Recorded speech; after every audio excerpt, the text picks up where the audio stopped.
نستعينه ونستغفره ونعوذ بالله من شرور أنفسنا ومن سيئات أعمالنا. من يهده الله فلا مضل له ومن يضلل فلا هادي له. وأشهد أن لا إله إلا الله وحده لا شريك له، وأشهد أن محمدا عبده ورسوله. أما بعد، فإن أصدق الحديث كتاب الله، وخير الهدي هدي محمد صلى الله عليه وسلم، وشر الأمور محدثاتها، وكل محدثة بدعة، وكل بدعة ضلالة، وكل ضلالة في النار. فقد قال الله تعالى: أعوذ بالله من الشيطان الرجيم، بسم الله الرحمن الرحيم. يا أيها الذين آمنوا اتقوا الله حق تقاته ولا تموتن إلا وأنتم مسلمون. يا أيها الناس اتقوا ربكم الذي خلقكم من نفس واحدة، وخلق منها زوجها، وبث منهما رجالا كثيرا ونساء، واتقوا الله الذي تساءلون به والأرحام، إن الله كان عليكم رقيبا. يا أيها الذين آمنوا اتقوا الله وقولوا قولا سديدا، يصلح لكم أعمالكم ويغفر لكم ذنوبكم، ومن يطع الله ورسوله فقد فاز فوزا عظيما. قال الله عز وجل: أعوذ بالله من الشيطان الرجيم، وأقيموا الصلاة وآتوا الزكاة واركعوا مع الراكعين. শ্রদ্ধেয় সম্মানিত সমাবেত দিন দরদ ইসলাম দরদি ভাই সকল, পর্দার অন্তরালে পর্দানসীন সম্মানিত মা ও বোনেরা, যাবতীয় প্রশংসা স্তুতি মহাবিশ্বের মহাপরিচালক আল্লাহ সুবহানাহু ওয়া তাআলার নিমিত্তে আলহামদুলিল্লাহ। অতঃপর প্রিয় নবী জনাবে মুহাম্মদুর রাসূলুল্লাহ সাল্লাল্লাহু আলাইহি সাল্লামের উপর সালাত ও সালাম তথা দরুদ নাযিল হোক। আল্লাহুম্মা আমিন। আল্লাহুম্মা সাল্লি আলাইহি, আল্লাহুম্মা বারিক আলাইহি, আল্লাহুম্মা সাল্লি ওয়া সাল্লিম আলা নবিয়িনা মুহাম্মদ ওয়া আলা আলিহি ওয়া সাহবিহি ওয়া সাল্লাম। সুপ্রিয় ভাই ও বোনেরা, মাহে রমজানের আজ তৃতীয় জুমা, তৃতীয় সপ্তাহ, যাতে পবিত্র কোরআন এবং সহিহ সুন্নাহকে সম্মুখে রেখে অত্যন্ত গুরুত্বপূর্ণ বিষয়, যেটি বৃহত্তর মুসলিম সমাজ মাহে রমজানে অত্যন্ত গুরুত্বের দিক দিয়ে তারা এটিকে মূল্যায়ন করে থাকে, সেটি হলো মূলত দান, সাদকা, খায়রাত, যাকাত। প্রথমত, যাকাত শব্দ বা যাকাত বিষয়টি ইসলামের গুরুত্বপূর্ণ একটি বিধান। সালাতের পরে পরে, নামাজের পরে পরে ইসলামের যে বিধানটিকে সবচেয়ে বেশি গুরুত্ব দেওয়া হয়েছে সেটি হলো যাকাত। সেটি হলো যাকাত। নবী আলাইহিস সালাতু ওয়াস সালাম হাদিসে বলেছেন, ইসলামের যে 5টি রুকন আছে, একত্ববাদ, তৌহিদ, তারপরে সালাত প্রতিষ্ঠা করা, নামাজ পড়া, আর তারপরে পরে যাকাত প্রদান করা। যাকাত ইসলামের একটি গুরুত্বপূর্ণ অধ্যায়। যাকাতের মানে হচ্ছে পবিত্রতা, বর্ধনশীলতা, বরকত, বেড়ে যাওয়া। যাকাত এটি মূলত মালের অধিকার, মালের অধিকার, মালের পবিত্রতা, এবং এর সাথে সাথে আত্মার ও অন্তরেরও পবিত্রতা হয়। ইসলামের 3 নম্বর রুকুনটি আল্লাহ রাব্বুল ইজ্জত পবিত্র কোরআনে একাধিক জায়গায় বর্ণনা করেছেন। আল্লাহ সুবহানাহু ওয়া তাআলার ভাষা কখনো এরূপ ভাবে, ওয়া আকিমুস সালাত ওয়া আতুজ যাকাত ওয়ারকাউ মা'আর রাকিঈন। হে মুসলিমেরা, মুমিনেরা, নামাজ আদায় করো আর তার পরে পরে যাকাত প্রদান করো, আর রুকুকারীদের সাথে রুকু করো। যাকাত যদি কেউ অস্বীকার করে তাহলে সে ব্যক্তি নিঃসন্দেহে কাফির। নবী আলাইহিস সালাতু ওয়াস সালামের প্রেক্ষাপটে যখন তিনি মারা যান, রাসূলুল্লাহ সাল্লাল্লাহু আলাইহি ওয়াসাল্লাম মারা যাওয়ার পরে এক শ্রেণীর মানুষেরা তারা যাকাত দিতে অস্বীকার করলো। হাদিসে এভাবে এসেছে, কাফারা মান কাফার মিনাল আরব, আরবের এক শ্রেণীর মানুষ তারা বলতে লাগলো যে আমরা যাকাত দেব না। রাসূলুল্লাহ সাল্লাল্লাহু আলাইহি ওয়াসাল্লাম বেঁচে ছিলেন, আমরা যাকাত দিতাম। মানে তাদের মনোভাব ছিল এই যে আমরা যাকাত আল্লাহ রাসূল সাল্লাল্লাহু আলাইহি ওয়াসাল্লামের জন্য দিই। নবী আলাইহিস সালাতু ওয়াস সালাম যখন মারা গেলেন, দুনিয়া ছেড়ে চলে গেলেন, যাকাত দিতে অস্বীকার করলো। আবু বকর রাদিয়াল্লাহু তাআলা খলিফা হলেন আর বললেন, আমি তাদের সাথে যুদ্ধ করব। আল্লাহি লা উকাতিলান্না মান ফাররাকা বাইনা সালাত ওয়াজ যাকাত, যারা নামাজ এবং জাকাতের মাঝে পার্থক্য করবে, নামাজ পড়বে অথচ জাকাত দেবে না, তাদের সাথে আমি যুদ্ধ করব। ওমর ফারুক রাদিয়াল্লাহু তাআলা আনহু বলছেন, ইয়া আবু বকর কাইফা তুকাতিলুন নাস ওয়াকাদ ক্বালা রাসূল সাল্লাল্লাহু আলাইহি ওয়াসাল্লাম উমিরতু আন উকাতিলান নাস হাত্তা ইয়াকুলু লা ইলাহা ইল্লাল্লাহ। আপনি কেমন করে তাদের সাথে যুদ্ধ করবেন? কেমন করে তাদের সাথে যুদ্ধ করবেন? অথচ রাসূলুল্লাহ সাল্লাল্লাহু আলাইহি ওয়াসাল্লাম বলেছেন যে আমাকে তাদের সাথে যুদ্ধ করার আদেশ করা হয়েছে যারা নামাজ পড়বে না, যাকাত দেবে না, আর কিছু, কিন্তু তারা তো কালেমায়ে লা ইলাহা স্বীকারোক্তি দিয়েছে। যতক্ষণ কালেমায়ে লা ইলাহা স্বীকারোক্তি দেবে ততক্ষণ তো তাদের সাথে যুদ্ধ করা যাবে না। আবু বকর রাদিয়াল্লাহু তাআলা আনহু বলেন, আমি যুদ্ধ করব, কারণ এরা যাকাত দিতে অস্বীকার করছে। ইসলামের একটি গুরুত্বপূর্ণ রুকন, বিধান, যা অস্বীকার করবে আর তাদেরকে ছেড়ে দেবে এমনটি হতে পারে না। আবু বকর রাদিয়াল্লাহু তাআলা আনহু কথা বলছেন, ওয়াল্লাহি লাউ মানাউনি কালান কানু ইয়াদুনাহা ইলা রাসূলিল্লাহি সাল্লাল্লাহু আলাইহি ওয়াসাল্লাম লাকাতালতুহুম আলা মানিহা। আল্লাহর কসম করে বলছি, যারা রাসূলুল্লাহ সাল্লাল্লাহু আলাইহি ওয়াসাল্লামের যুগে ছাগলের একটা দড়ি, উটের একটা দড়িও যাকাত হিসেবে প্রদান করত, আর তারা আমার পিরিয়ডে প্রদান করবে না, দেবে না, তাদের সাথে আমি যুদ্ধ করব। পরবর্তী ওমর রাদিয়াল্লাহু তাআলা আনহু বলছেন, আল্লাহ তাআলা আমার অন্তরকে প্রশস্ত করলেন আর বুঝতে পারলাম আবু বকর হকের পথে আছেন, হকের উপরে আছেন। তাহলে শুধু নামাজ পড়বে আর যাকাত দেবে না, এরা মুসলিম নয়, এরা মুসলিম না। নিঃসন্দেহে যাকাত অস্বীকারী তারা কাফের, যদিও তারা নামাজ আদায় করুক না কেন। অথবা কেউ যদি শুধু যাকাত প্রদান করে, নামাজ পড়ে না, টাকা পয়সা আছে, যাকাত দিয়েছে, নামাজের ধার ধারে না, নামাজকে অস্বীকার করে, তাহলে জেনে রাখবেন সে ব্যক্তিও মুসলিম নয়, মুমিন নয়, সেও নিঃসন্দেহে কাফের। এভাবে ইসলামের 5টি যে রুকন আছে তার মধ্যে একটিও যদি কেউ অস্বীকার করে আর 4টিকে মানে, তাহলে সে ব্যক্তি কাফেরে পরিণত হবে। সম্মানিত উপস্থিতি, কিন্তু যদি কেউ কার্পণ্য করে, অবহেলা করে, অলসতা করে, দিচ্ছি, দেব, যাকাত বের করছি, করব, এই কার্পণ্য করে, অস্বীকার করে না, তাহলে সে ব্যক্তি কিন্তু কাফের নয়, বরং সে কাবিরা গুনাহগার হবে, বড় গুনাহগার হবে। এবং আল্লাহ রাব্বুল ইজ্জতের ক্ষমা এবং শাস্তির ব্যাপারে আল্লাহ সুবহানাহু ওয়া তাআলার ইচ্ছাধীন থাকবে। এটি যাকাত, এটি হলো একটি আর্থিক ইবাদত, মালের ইবাদত, শরীরের ইবাদত। আমরা করি, তাসবিহ তাহলিল করি, জিকির আজকার করি, রোজা রাখি, আর কিছু করি। যাকাত হচ্ছে আর্থিক ইবাদত। মানুষের জীবন চলাচলের জন্য অর্থ প্রয়োজন, ফান্ডিং এর প্রয়োজন, এটি ছাড়া মানুষের জীবন চলতে পারে না। একে অপরের প্রতি সদয় হওয়া, একে অপরের সুখ দুঃখে আর শরীক হওয়া, সমাজের যারা বঞ্চিত, শোষিত, শাসিত, বিভিন্ন প্রকারের গরিব, মিসকিন, অসহায় ব্যক্তি আছে, তাদের পাশে দাঁড়ানোর জন্য উত্তম একটি মাধ্যম এবং সিস্টেম হল ইসলামে যাকাত প্রদান করা। এই জন্য ইসলামে বলা হয়েছে, খুয মিন আমওয়ালিহিম সাদাকাতান তুতাহিরুহুম ওয়া তুযাক্কিহিম বিহা। আরো বলা হয়েছে, জি, তুখাযু মিন আগনিয়াহিম ওয়া তুরাদ্দু আলা ফুকারাইহিম। ধনীদের কাছ থেকে, বিত্তশালী মানুষদের কাছ থেকে, বড় লোকদের কাছ থেকে তাদের মালের যাকাত নেওয়া হবে, আর তাদেরই মাঝে যারা গরিব আছে, ফকির আছে, তাদের মাঝে সেটিকে বিতরণ করতে হবে। এটি হলো ইসলামের বিধান। সম্মানিত উপস্থিতি, সহিহ বুখারীতে বর্ণিত এক ব্যক্তি নবী আলাইহিস সালাতু ওয়াস সালামের দরবারে এসে বলছেন, ইয়া রাসূলুল্লাহ দুল্লানি আলা আমালি ইযা আমিলতুহু দাখালতুল জান্নাহ। আমাকে এমন আমল সম্পর্কে বলে দিন যে আমলগুলো করলে আমি জান্নাত যেতে পারবো, জান্নাত আমার জন্য সহজ হয়ে যাবে। নবী আলাইহিস সালাতু ওয়াস সালাম তাকে বেশ কিছু নসিহত করেছেন। তার মধ্যে একটি হলো তা'বুদুল্লাহ ওয়া লা তুশরিকু বিহি শাইআ। প্রথম তোমার কাজ হবে জান্নাত যেতে গেলে এক আল্লাহর ইবাদত করতে হবে, আল্লাহর একত্ববাদের স্বীকৃতি প্রদান করতে হবে। পৃথিবীতে আল্লাহ ছাড়া অন্য কারোর ইবাদত করা যাবে না, সেটি মাজার হোক, গাছ হোক, পাথর হোক, মানুষ হোক, জিন হোক, ফেরেশতা হোক, আর নবী হোক, আর ওলিয়া আউলিয়া হোক না কেন, কারোর ইবাদত করা যাবে না, আল্লাহর সাথে কাউকে শরীক করা যাবে না।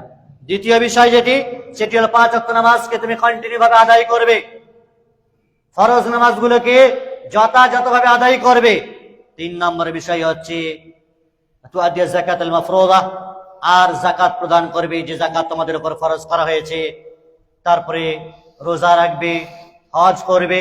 এই 5টি বিষয়ের উপর আমল করলে তুমি জান্নাত যেতে পারবে, জান্নাত তোমার জন্য সহজ হয়ে যাবে, সহজ হয়ে যাবে। তাহলে জান্নাত যাওয়ার জন্য একটি গুরুত্বপূর্ণ বিষয় হচ্ছে মালের এবং অর্থের হক আদায় করা, সম্পদের হক আদায় করা। যাকাত এবং সাদকা হচ্ছে মুসলিমের আখিরাতের পুঁজি। আখিরাতের সফলতার সোপান, পরকালীন নাজাত এবং পরিত্রাণের বৃহত্তম মূলধন, সেটি হলো যাকাত। আল্লাহ রাব্বুল ইজ্জত পবিত্র কোরআনে বলেছেন, ইয়ামহাকুল্লাহুর রিবা ওয়া ইউরবিস সাদাকাত। আল্লাহ তাআলা সুদকে নিশ্চিহ্ন করেছেন। সুদের ব্যবসাতে পড়িও না, সুদের কারবার করিও না, বাড়িয়ে দেন। ওয়া ইউরবিস সাদাকাত, বাড়িয়ে দেন। সম্মানিত উপস্থিতি, সহিহ বুখারীতে বর্ণিত নবী আলাইহিস সালাতু ওয়াস সালাম বলেছেন, যাকাত তো যাকাত, সামান্য সদকাও যদি মানুষ তার হালাল উপার্জিত সম্পদ থেকে ব্যয় করে, মান তাসাদ্দাকা বিআদলি তামারাতিন মিন কাসবি তাইয়্যিব, আল্লাহ রাব্বুল ইজ্জত তার সেই দানকে ডান হাতে কবুল করেন। লা ইয়াকবালুল্লাহু ইল্লা তাইয়্যিব, আল্লাহ তাআলা পবিত্র ছাড়া কিছু কিছু গ্রহণ করেন না। আপনার উপার্জিত বিহা লালন পালন করতে থাকেন তোমার দান, তোমার সম্পদ যেগুলি তুমি রবের পথে ব্যয় করেছো, আর সেগুলি বাড়াতে বাড়াতে এমন পর্যায়ে তোমার দান পৌঁছায়, নবী আলাইহিস সালাম বলছেন, কামা ইউরাব্বি আহাদুকুম ফালুওয়া, যেভাবে তোমরা অশ্ব শাবক পালন করো, ঘোড়া উট বিভিন্ন প্রকার আমরা হাঁস মুরগি ছাগল পালন করি, একটার থেকে আরেকটা বাড়ে, এভাবে তোমাদের দানকে আল্লাহ রাব্বুল ইজ্জত বাড়াতে থাকেন। বাড়াতে বাড়াতে হাত্তা তাকুনা মিসলাল জাবাল, তোমাদের দান পাহাড় পরিমাণ হয়ে যায়, পৌঁছে যায়। সুবহানাল্লাহ। আমার আপনার কাছে যেটা তুচ্ছ আর ছোট মনে হয়, হালকা মনে হয়, সেটা আল্লাহ রাব্বুল ইজ্জতের কাছে মানে তোমার নিয়ত যদি সৎ হয়, ইখলাস থাকে, উপার্জিত সম্পদ হালাল থাকে, তাহলে আল্লাহ রাব্বুল ইজ্জত তোমার এই দানকে পাহাড় পরিমাণ পৌঁছে দেন। সুবহানাল্লাহ। এটি হচ্ছে যাকাত এবং সাদকার উপকারিতা, তার ফলাফল। সম্মানিত উপস্থিতি, যাকাত আদায়ের ফলে মুসলিম কমিউনিটির মাঝে তাদের সম্পর্ক সুদৃঢ় হয়, মজবুত হয়, আপসী বন্ধন অত্যন্ত শক্তিশালী হয়, মাল এবং আত্মা পবিত্র হয়। আল্লাহ রাব্বুল ইজ্জত পবিত্র কোরআন বলেছেন, খুয মিন আমওয়ালিহিম সাদাকাতান তুতাহিরুহুম ওয়া তুযাক্কিহিম বিহা। হে নবী, তাদের কাছ থেকে মাল ধন নেন, বড়লোকদের কাছ থেকে মাল নেন, তাদের সদকাগুলোকে গ্রহণ করেন, যাকাতগুলোকে নেন, তাদেরকে পবিত্র করেন। তুতাহিরুহুম, তাদের অন্তরকে পরিষ্কার পরিচ্ছন্ন করেন, তাদের আত্মাকে পরিষ্কার পরিচ্ছন্ন করেন, আর তাদের মালকে পবিত্র করেন। তাহলে যাকাতের মাল নেওয়ার ফলে আপনার আত্মা এবং আপনার মাল পবিত্র হয়। যদি সেগুলি মানুষ ব্যয় না করে, নিজের কুক্ষিগত পেটে ভরপুর করে, সেগুলিকে নিজের গুদামজাত করে, উদরপূর্তি করে, নিজের ব্যাংক ব্যালেন্স করে, আর বিভিন্ন প্রকারের লকারে ডকারে সেগুলিকে ভরে জমা করে রাখে, তাহলে নিঃসন্দেহে এটি কিয়ামতের দিন তোমার জন্য ভয়ানক রূপ ধারণ করবে। তোমার আত্মাও পবিত্র হবে না, তোমার মানও পবিত্র হবে না, দুটি অপবিত্র হবে। অপবিত্র মান নিয়ে তুমি খাবে, অপবিত্র অন্তর নিয়ে তুমি চলবে, কিভাবে তোমার ইবাদত কবুল হবে? সম্মানিত উপস্থিতি, যাকাত দিলে মানুষের মালে বরকত আছে। আল্লাহ রাব্বুল ইজ্জত বলছেন, মা আনফাকতুম মিন শাই ফাহুয়া ইউখলিফুহু ওয়া হুয়া খায়রুর রাযিকিন। যা কিছু তোমরা খরচ করো না কেন, আল্লাহ তাআলা বাড়িয়ে দেন সেগুলিকে। তিনি উত্তম রিজিক দাতা। রিজিক দাতা তো তিনি, শুধু মানুষের নয়, হাজারো মখলুকাতের যিনি রিজিক দাতা, রুজি দাতা, সে আল্লাহকে স্মরণ করেন। ওমা মিন দাব্বাতিন ফিল আরদি ইল্লা আলাল্লাহি রিজকুহা, জলে স্থলে যেখানে যা কিছু আছে, জীব আছে, পক্ষীকুল আছে, বিভিন্ন রকমের কীট পতঙ্গ আছে, সকলের রুজিদাতা আল্লাহ সুবহানাহু ওয়া তাআলা। তোমার আমার রুজি আল্লাহ রাব্বুল ইজ্জত দিয়েছেন, তার দেওয়া সেই রুজি থেকে তারই পথে ব্যয় করাতে কেন এত কষ্ট হয়, কেন এত ক্লান্ত হও, কেন এত গা ছাড়া ভাব লাগে, কেন এত অ্যালার্জি আসে, কেন? যাদেরকে আল্লাহ তাআলা দিয়েছেন, যাকাতের পর্যায়ে পৌঁছে গেছে, তারা যাকাত প্রদান করতে বাধ্য। এটা নিজের মাথা ব্যথা হওয়া উচিত যে আমি কি করে পবিত্র হব। আপনার গায়ে নোংরা লেগে আছে, অপরিষ্কার আছেন, অপরিচ্ছন্ন আছেন, তো মাথা ব্যথা হবে আমার না আপনার? পরিষ্কার তো আপনাকে হতে হবে।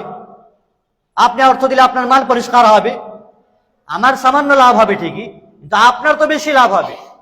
আর আপনি যদি না দেন, তাহলে নোংরাতে নর্দমাতে আপনি আপনার জীবনকে লাতপাত করছেন, ঘুলিয়ে মিলিয়ে রেখেছেন, মিশিয়ে রেখেছেন। সম্মানিত উপস্থিতি, সহিহ বুখারীতে বর্ণিত নবী আলাইহিস সালাম বলছেন, মা মিন ইয়াউমিন সাবাহাল ইবাদু ফি ইল্লা মালাকান ইয়ানজিলান। প্রত্যেক দিন সকালে দুইজন ফেরেশতা আসে প্রতিটি মানুষের কাছে, আর বলতে থাকে, ফায়াকুলু আহাদুহুমা, তাদের মধ্যে একজন বলতে থাকে, আল্লাহুম্মা আতি মুনফিকান খালাফা, ওগো আল্লাহ, যারা দানশীল তাদের প্রতিদান দাও, দানশীলদের প্রতিদান দাও, যারা তোমার পথে ব্যয় করে, দিনের পথে ব্যয় করে, তাদেরকে উত্তম প্রতিদান দাও। আর যারা কৃপণ, আল্লাহুম্মা আতি মুমসিকান তালাফা, আর যারা কৃপণ, কঞ্জুস, যারা ব্যয় করে না, যারা ব্যয় করে না, সম্পদের অধিকার আদায় করে না, মালের হক আদায় করে না, আল্লাহ তাআলা এই কৃপণদেরকে ধ্বংস করো। তাহলে ফেরেশতাদের বদদুয়া হয় যারা ব্যয় করে না সম্পদ থাকার পরেও, তো ফেরেশতাদের বদদুয়া নেবেন নাকি ফেরেশতাদের দোয়া নেবেন সেটা ভাবতে হবে আমাদেরকে। সম্মানিত উপস্থিতি, যাকাত দিলে আল্লাহ রাব্বুল ইজ্জাতের কাছে, মানুষের কাছে, সবার কাছে দানশীল হওয়া যায়, ভালো হওয়া যায়, দানবীর হওয়া যায়। আর এটি না করলে মানুষের কাছে, আল্লাহর কাছে কৃপণের খাতায় নাম লেখা হয়। যাকাত আদায়ের ফলে আল্লাহ রাব্বুল ইজ্জাতের শুকরিয়া আদায় হয়। মানুষ অনেকে মুখে বাতলিং ঝাড়ে যে আল্লাহ আমাকে অনেক দিয়েছেন, অনেক কিছু দিয়েছেন, কিন্তু দিয়েছেন তো দিয়েছেন তোমাকে, তা থেকে কি ব্যয় করেছো? তোমার মালের ভিতরে যে গরিব আর অসহায়দের হক আল্লাহ তাআলা ভরে রেখেছেন, সেগুলি আদায় করেছো? শুকরিয়া শুধু মুখে নয়, বরং তোমার কর্মে সেটিকে বাস্তবে রূপ দেখাতে হবে। অর্থ দিয়ে তোমাকে শুকরিয়া আদায় করতে হবে। প্রিয় ভাই, আল্লাহ তাআলা বলছেন লা ইন শাকারতুম লাযীদান্নাকুম, শুকরিয়া আদায় করলে তো আরো বাড়িয়ে দেবো আমি। আর যদি শুকরিয়া আদায় না করো, অর্থ দেবে না, মুখে বলবে, তাহলে এটি শুকরিয়া নয়। কুফরি করলে, অস্বীকার করলে জেনে রেখে দাও আমার আযাব কিন্তু অত্যন্ত কঠিন। যাকাত যদি আদায় না করা হয় তার পরিণাম অত্যন্ত ভয়াবহ। সূরা তাওবাতে আল্লাহ সুবহানাহু ওয়া তাআলা বলেছেন ওয়াল্লাযীনা ইয়াকনিজুনা আয-যাহাবা ওয়াল ফিদ্দা ওয়া লা ইউনফিকুনা ফি সাবিলিল্লাহ ফাবাশশিরহুম বিআযাবিন আলীম। আর যাদের সোনা চাঁদিকে জমা করে রাখে, আল্লাহর রাস্তায় ব্যয় করে না, যাকাত ওয়াজিব হয়ে যাওয়ার পরেও সেটিকে খরচ করে না, নবী আলাইহিস সালাতু ওয়াস সালামকে লক্ষ্য করে আল্লাহ তাআলা বলছেন তাদেরকে দুঃসংবাদ শুনিয়ে দাও, কঠিন আযাবের সংবাদ তাদেরকে শুনিয়ে দাও, যে সোনা এবং চাঁদি যারা জমা করে রাখছে, ইয়াউমা ইউহমা আলাইহা ফি নারি জাহান্নাম, সেদিন তাদের এই সোনা চাঁদিগুলোকে জাহান্নামের আগুনে উত্তপ্ত করা হবে, জ্বালিয়ে পুড়িয়ে এগুলোকে উত্তপ্ত করা হবে। আর করানোর পরে ফাতুকুয়া বিহাজিবাহুম ওয়া জুনুবুহুম, তোমার কপালে, তোমার পার্শ্বে, তোমার পিঠে এগুলো দিয়ে সেঁক দেওয়া হবে, এগুলো দিয়ে সেঁক দেওয়া হবে।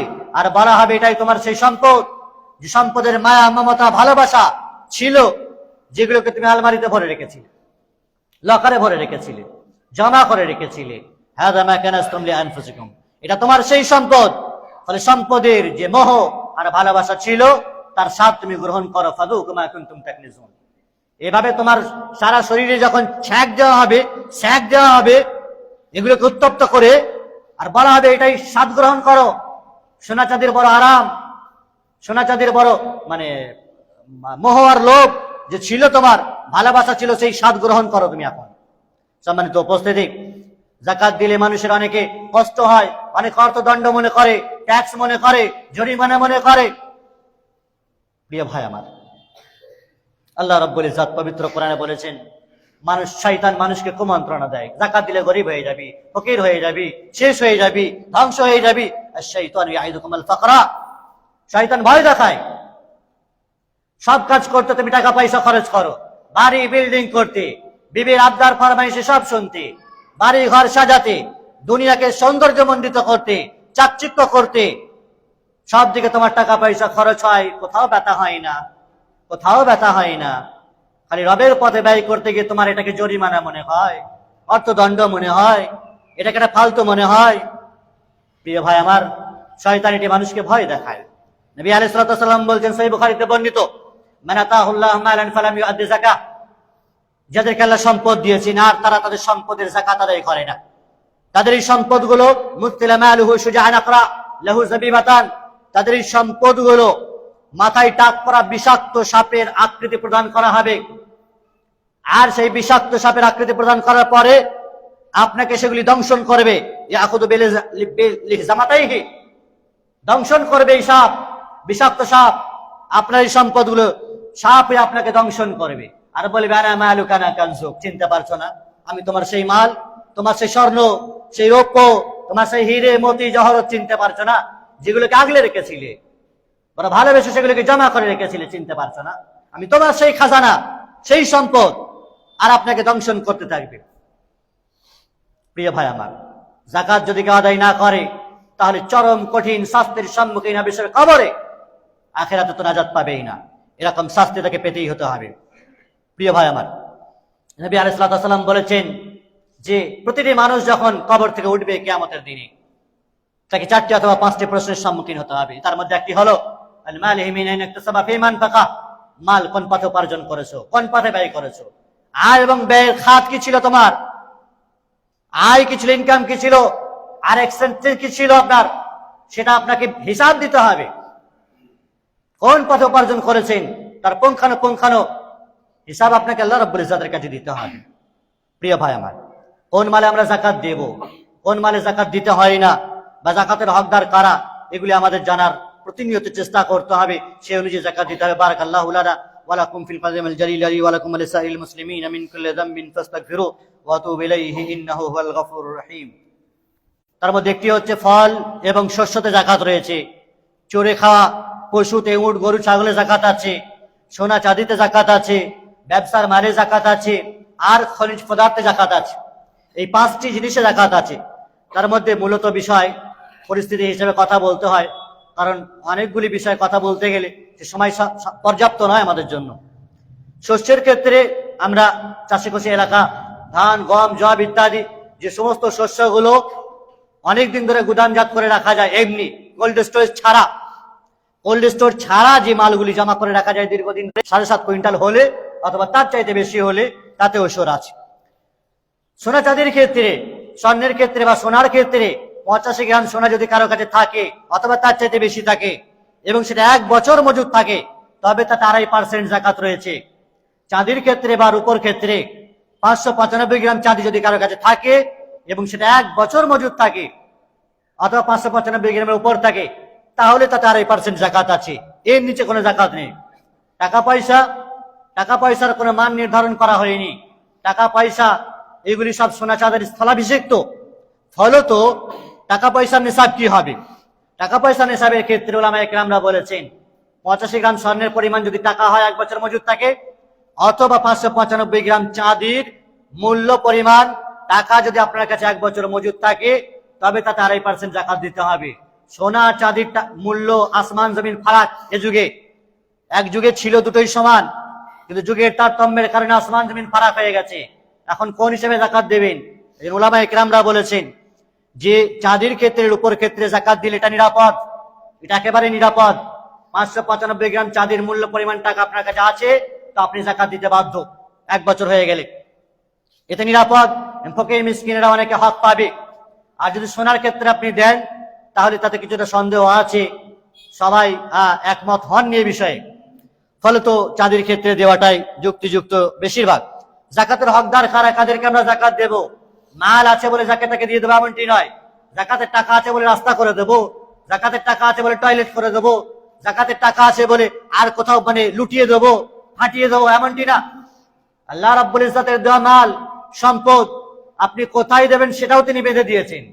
সম্পদ আল্লাহর, টাকা পয়সা আল্লাহর, সোনা চাঁদি আল্লাহর, তো আল্লাহ তাআলাই বেঁধে দিয়েছেন কোথায় আপনি দেবেন। সূরা তাওবাতে আল্লাহ তাআলা পবিত্র কোরআনে বলেছেন, ইন্নামাস সাদাকাতু লিল ফুকারা ওয়াল মাসাকিন ওয়াল আমিলিন আলাইহা। যাকাত আপনি দেবেন 8 শ্রেণীর মানুষকে। 8টি খাত ছাড়া অন্য কোথাও কোনো খাতে আপনি যাকাতকে ব্যয় করতে পারবেন না। তার মধ্যে একটি হলো ফকিরকে, মিসকিনকে, যাকাত যারা আদায় করে তাদেরকে, এবং কৃতদাস স্বাধীনকারী ব্যক্তিদেরকে, আল গারিমিন যারা ঋণগ্রস্ত হয়ে গেছে, ঋণে জর্জরিত হয়ে গেছে তাদেরকে। আল্লাহর রাস্তায়, আল্লাহর রাস্তা বলতে মূলত জিহাদের রাস্তাকে বোঝানো হয়েছে। তৎকালীন যুগে ইসলামের পথে জিহাদ ছিল, অস্ত্র শস্ত্র কেনা, ঘোড়া কেনা, তীর কেনা, বল্লম কেনা, এই খাত বোঝানো হয়েছিল। বর্তমান প্রেক্ষাপটে সেই জিহাদ তো নেই, কিন্তু ইসলামকে বাঁচিয়ে রাখার জন্য কলমের জিহাদ আছে, লেখনী আছে, বই পুস্তকের বিষয় আছে, দাওয়াতি ময়দান আছে, এগুলিতে ব্যয় করতে হবে। ইবনে সাবিল এবং মুসাফিরকে, সেই সমস্ত মুসাফির যারা কোনো জায়গা থেকে সফর করে এসেছেন আর গন্তব্যস্থল পৌঁছানোর মতো তার কাছে পাথেও নেই, টাকা পয়সা নেই, তাদেরকে দিতে হবে। এই 8টি খাত ছাড়া অন্য কোথাও আপনি আপনার যাকাতের টাকা ব্যয় করলে সেটি বিফলে যাবে, যাকাত আদায় হবে না, যাকাত আদায় হবে না। ফলত আমাদের টাকা আমরা যেমন তেমন করে দেবো, এই কথা যেন কেউ মাথায় ভুলেও না নিয়ে আসে। 8 শ্রেণীর মানুষকেই দিতে হবে। এবং আল্লাহ রাব্বুল ইজ্জাত যেভাবে সিরিয়াল দিয়েছেন, মূলত কোরআনের এই ভাবধারা থেকে বোঝা যায় যে সবচাইতে বেশি অধিকার রাখে ফকিরেরা, তারপরে সিরিয়ালে বলেছেন মিসকিনেরা, যাকাত আদায়কারীরা।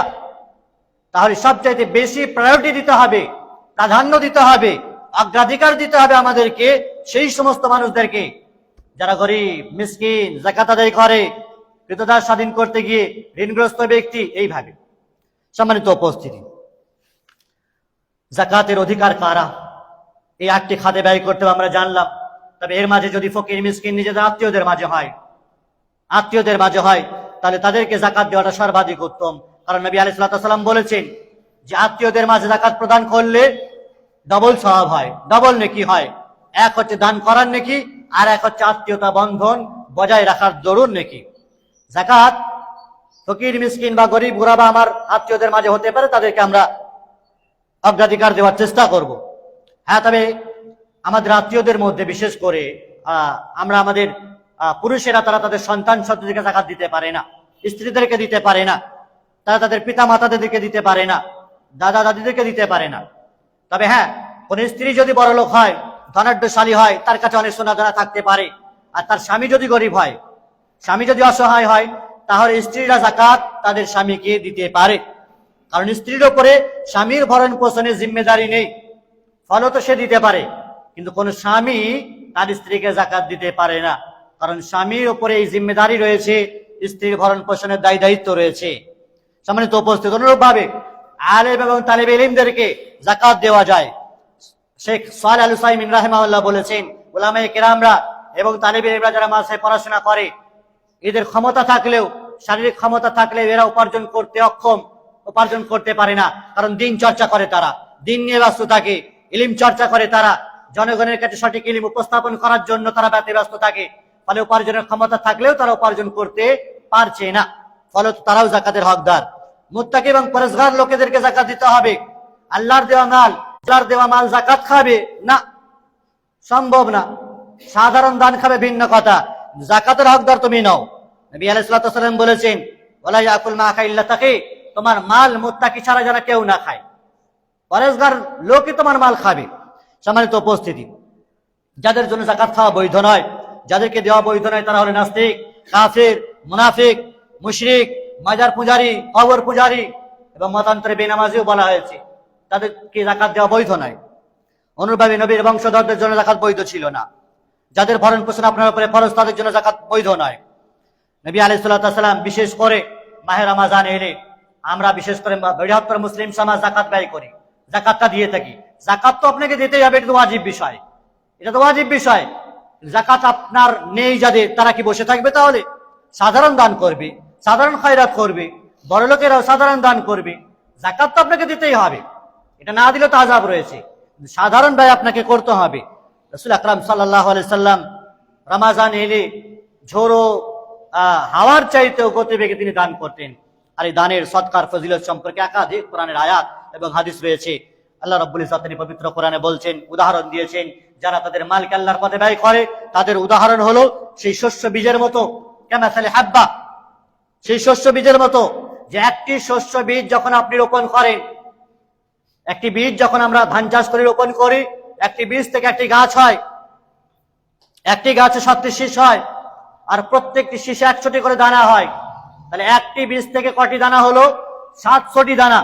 এটা আল্লাহ রাব্বুল ইজ্জত দান করেছেন। ভাবতে পারেন আপনি, চাষ আপনি করেন, আল্লাহ তো বানু আদমকে বলেছেন, আনতুম তাজরাউনাহু আম নাহনু যারিউন, এ বান্দা চাষ তুমি করো না আমি করি। তুমি তো একটি বীজ ফেলে এলে, তারপরে সেটিকে উৎপন্ন করা, সেটিকে চারাবার করা, গাছ তৈরি করা, তাতে 700টি দানা তৈরি করলো কে? কে করলো? তুমি না আমি? তো একটি দানা বা একটি দান যদি এভাবে কেউ করে, আল্লাহ রাব্বুল ইজ্জত তাকে এভাবে বাড়াতে থাকেন। আল্লাহ সুবহানাহু ওয়া তাআলা পবিত্র কোরআনে বলেছেন, সারিউ ইলা মাগফিরা, কোথাও তো বলেছেন সাবিকু, কম্পিটিশন করো, প্রতিযোগিতা করো নিজেদের মাঝে আল্লাহর কাছে ক্ষমা চাওয়ার, নেকি অর্জন করে নেওয়ার, জান্নাত এবং জান্নাত পাওয়ার, যে জান্নাতের পরিধি আসমান জমিন বিস্তৃত, সেই জান্নাত পাওয়ার জন্য প্রতিযোগিতা করো।